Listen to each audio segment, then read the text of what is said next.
Hello મિત્રો, let's go ટ્રાવેલિંગમાં તમારું હાર્દિક સ્વાગત છે। જય ઉમિયા, હર હર મહાદેવ। આજે આપણે પહોંચી ગયા છીએ ડીસા અને પિલ્લર નંબર 24, જેની સામે છે આપણા સૌનું ફેમસ એવું ધાબુ, જેનું નામ છે શક્તિ ધાબુ અને શિવ શક્તિ ધાબા તરીકે પણ ઓળખાય છે। અહીં શુદ્ધ દેશી જમવાનું મળી રહ્યું છે। તમે ભીડ જોઈ શકો છો।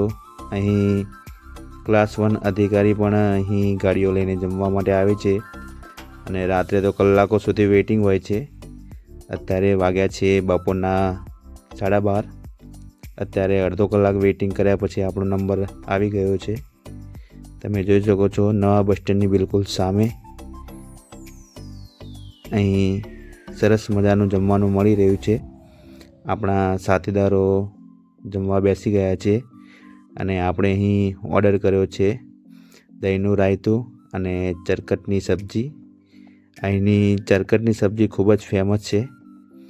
અહીં દરેક રોટલી ચૂલા ઉપર બને છે, તેથી જમવાનો ટેસ્ટ ખૂબ જ સુંદર હોય છે અને સબ્જી પણ અહીં ચૂલા ઉપર જ બનાવવામાં આવે છે અને બનાવવાની એમની પદ્ધતિ એટલી સુંદર છે કે ખાવામાં પણ એટલી સરસ મજાની હોય છે સબ્જી। તો તમે પણ અહીં આવો તો ચરકટની સબ્જી ટ્રાય કરજો, ખૂબ જ સુંદર હોય છે। અને ચરકટ નહીં પરંતુ અહીંની દરેક વાનગી ખૂબ જ સુંદર અને સ્વાદિષ્ટ હોય છે। લોકો તમે જોઈ શકો છો ખાવા માટે વેઇટિંગમાં ઊભા છે। અહીં બહાર પણ વ્યવસ્થા કરવામાં આવેલી છે, ત્યાં પણ લોકો જમવા બેસે છે। સુંદર મજાનું ટેસ્ટી અને અત્યારે બની રહ્યું છે સેવ ટમેટાની સબ્જી, જે પાર્સલ થઈ રહી છે અને હવે આપણા ચરકટ સબ્જીનો વારો છે, જે ચરકટ ખૂબ જ સુંદર અને ફેમસ હોય છે। આપણા સાથીદારો બેસી ગયા છે, હવે આપણે પણ બેસી જઈશું કેમ કે જમવાનું આવી જશે થોડી વારમાં। અહીં દરેક વાનગી ચૂલા ઉપર બને છે માટે ખૂબ જ સુંદર ટેસ્ટ રહે છે। મિત્રો, અહીં કોઈ ભાઈઓ તથા બહેનો અહીં જમવા માટે આવ્યા હોય તો જરૂરથી કોમેન્ટ કરજો કે અહીંનું ચરકટનું સબ્જી કેવી છે, દહીંનું રાયતું કેવું છે અને સેવ ટમેટા કેવા છે।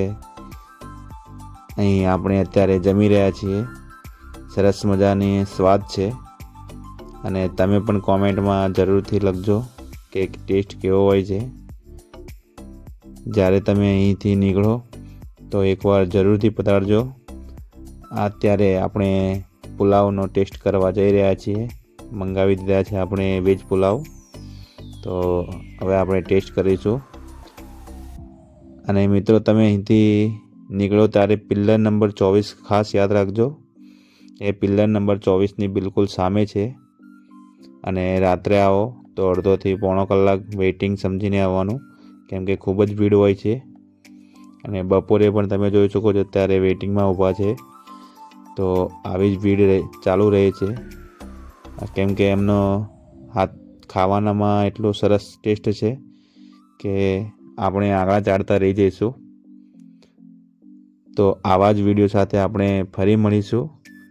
તો દરેક મિત્રોને નમ્ર વિનંતી કે આપણી ચેનલને લાઈક, શેર અને સબસ્ક્રાઈબ કરે અને કોમેન્ટમાં હર હર મહાદેવ લખવાનું ભૂલે નહીં।